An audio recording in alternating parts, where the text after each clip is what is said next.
Welcome to the Thrive Show. My name is Kim O'Neill, and today I have with me here Leigh Brown.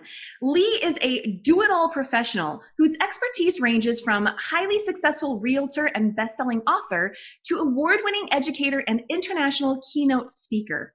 She actively educates professionals in every realm of business leadership and relationships. And today our conversation is going to center around tips for the work-at-home professional or entrepreneur. Welcome, Leigh. Thank you, Kim. It's an honor to be here on the Thrive Show, and I'm excited to chat with you a little bit. I'm excited to chat with you. So, Leigh, we're going to get right into it. As someone who's experienced a wide range of accomplishments and knows about working from home, will you talk to us about some of those hard things that a professional may not want to do but will greatly benefit from?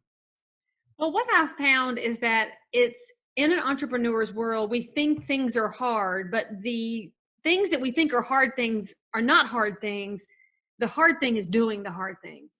And so what's interesting is that it's the discipline and the drive to get things done that can totally hamstring your day.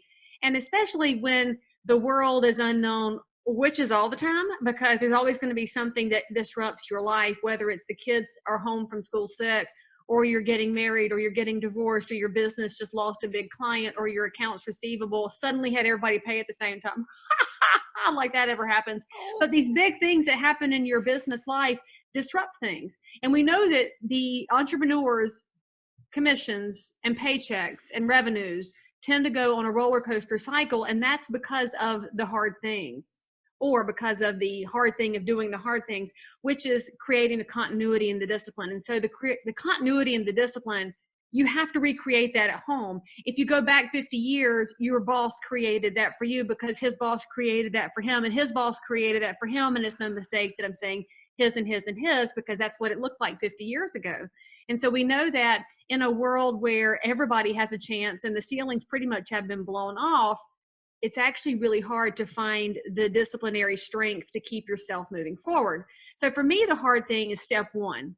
And step one is, how do you find the starting point for your day in a work from home environment where everybody else has a different starting point? For me, I have to get up early. I have to be up before anybody else in my house is up so that I can function and focus. And frankly, I don't know about y'all, but I can get everything done before 7 a.m. if nobody else will bother me. It's me and my cup of coffee. I'm good. And then they wake up and it takes the whole world into sideways places. So I get up early and I exercise. And why do I exercise? Because it produces endorphins, which makes me typically more positive. And it means I can eat crap all day long and not worry about it. And then I do my devotion because that also fills me up with positive so that when I run into a jackleg, I don't have to get completely depleted. And then I check social media. You people who are checking social media first, that's a terrible strategic error in your life. That is where people type in all caps, and nobody should hang out with that. So when you remove the negative from your space at the start of your day, it's easier to do the hard things. And in the sales world, a marketing world, an entrepreneur's world, y'all know what the hard thing is. The hard thing is generating new business, AKA prospecting, AKA outbound phone calls. Because y'all want to send emails and nobody likes to read them. And then you want to send text, and that's annoying.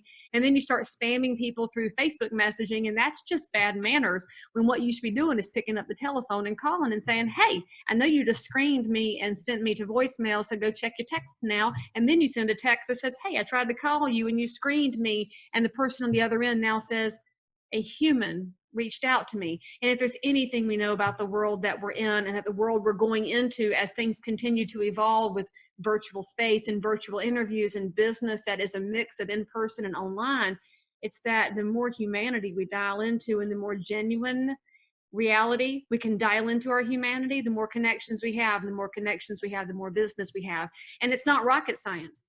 It's humanity. It's the best part of ourselves.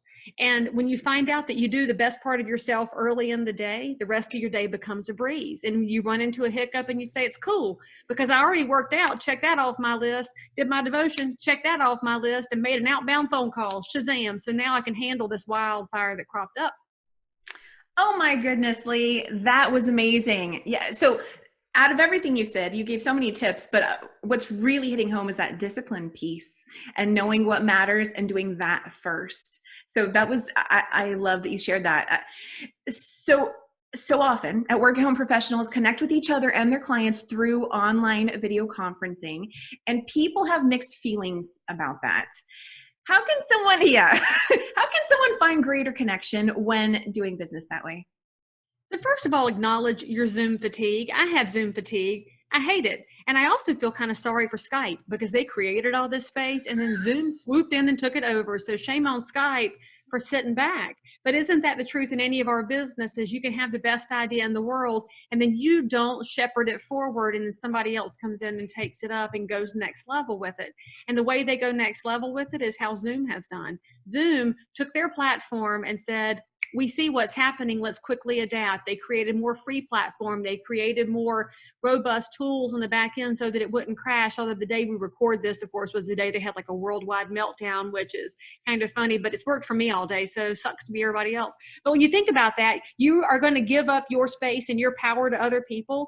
Zoom actually lets you continue moving that forward. And so to get over your Zoom fatigue, first of all, I just said it, acknowledge it in yourself and acknowledge it in other people. Don't assume everybody wants to Zoom. Some people still want to meet in person or have conference calls. Acknowledge that everybody meets people in different spaces in different ways. And the way that you're comfortable might not be the way that they're comfortable. And if you're an entrepreneur, a work from home professional, you need to understand that sometimes your needs need to get in the back seat. And that's a hard thing in today's society where we've all been told that it's our needs that have to be met and it's our feelings and our reality.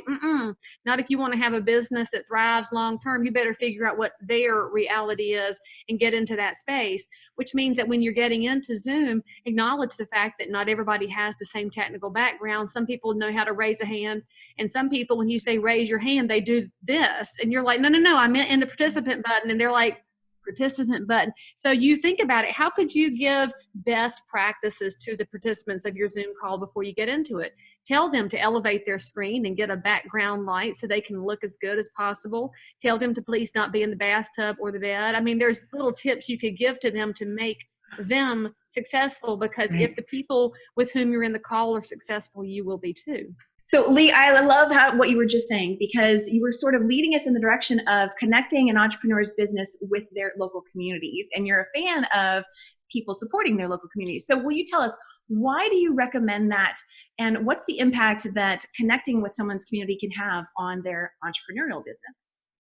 Well, when we're in a Zoom world, it can be really a self-centered space. We can get into our echo chambers and silos, and we live in a really tiny space. You go outside your house. You want to go to the grocery store. You're going to drive by other stores. You're going to want to eat. And maybe your kids want to go to school and they want to make a friend who needs to go ride horses, and that person owns a horse barn. So you start thinking about your day-to-day life and how many entrepreneurs you encounter in your day-to-day life inside your local community. And then I want you to think about something. Every one of those entrepreneurs is your neighbor. And if you think about it, instead of I'm supporting a local business, but I'm feeding my neighbor's family through their pride, through their work, not as a charity or as a handout, but as support. Because our communities used to look really strong in the pre-technology days. Go back and look at how many small towns have died, but they were thriving 150 years ago because neighbors supported neighbors and relied on neighbors. When we take that power away and give it to conglomerates elsewhere, and if you look at the numbers for what happened during any economic challenge, the small businesses get hammered first because the consumer goes to the big space because it's easy. We've traded convenience for humanity. And so I look at my community and supporting my local businesses as how I can be the best neighbor possible. I coach softball in the local municipal league, even though my daughter no longer plays ball. Why did I say yes to that? Because those kids want to play and nobody else said yes. So if I don't say yes, who supports those kids? And so when I go say yes to that, I'm going to meet their families. I know I'm going to meet some other entrepreneurs and micro businesses that will tell me that my community is thriving in so many different ways. And it's about getting outside of yourself, stopping this self-centered world that says I have to win above all else. Because one thing that I've learned in my years on this earth is that if I focus more on helping other people win, my wins will come. I might just have to be patient, but patience, it's virtue. I love it, Leigh. Now, for that person working from home 24/7, you have a reset that they can do. Will you tell us more about that and how our audience can activate that reset today while they're here with us in this moment? I'm going to demonstrate for y'all how you can do the reset. So I had on my little inexpensive costume jewelry because that was the one I picked up this morning. And I don't wear all my jewelry at the same time. My grandmother always said, just because you have it doesn't mean you have to wear it all the time. But I will tell you that I do like to wear my pearls because this was my push present for my son who was born in June. And so, as y'all know, if you're Southern, you get a push present. And so this is his birthstone. These are my pearls. This is my best piece of jewelry. And so one thing I know is that for yourself to be the best professional version of yourself, you have to look like your best professional version of yourself. And a lot of people fall into the Zoom trap of, but nobody can see me. And when you fall into that trap, you stop taking care of yourself, which means the fitness is the first thing to go. And then instead you focus on how can I fit in this piece of pizza in my mouth? And so then the pounds start to pack on because the break room is right over there. And then you say, I don't really have to fix my hair or my makeup. And gentlemen, so y'all just be glad you have it easy, but you should still be using moisturizer. And then you stop putting on the best part of yourself, which means you're not putting the best part of yourself forward. Right. And we all know this. You grew up around any grandparent who was from a different generation, which is all y'all. If you had a grandparent, if you didn't, then my heart goes out to you. But my grandmother always looked her best for church because that was what her era did. And my era now is in the era of come as you are, which is great. People show up, that's well. But we know that when you put yourself in your best outfit, shoulders go back, you sit up straight and tall, your confidence is elevated, and it comes out in the words that you say, and it comes out in the work that you produce. The more confident people own the world. And sometimes, y'all, you have to fake it till you make it. And when you put the best version of yourself forward, it's so much easier to fake it. Otherwise, you're going to lay in your yoga pants on the couch, eating Doritos and watching TikTok. And that's not helpful for anybody. Leigh, I could listen to you all day. Thank you. We can hang out anytime, Kim, anytime. I love it. Thank you for the example of something as simple as switching a necklace, which is really that metaphor for making sure that you're presenting yourself in a way that helps you to feel reset, realigned, and so empowered and confident. So I love it. Thank you so much for sharing your wisdom and expertise with us today. Really appreciate it. It's my pleasure. Thank you for having me on. I hope you guys will all tune in for future episodes to lift yourself up and keep on going. Absolutely. And thank you to our audience today. We hope that you found value in today's conversation.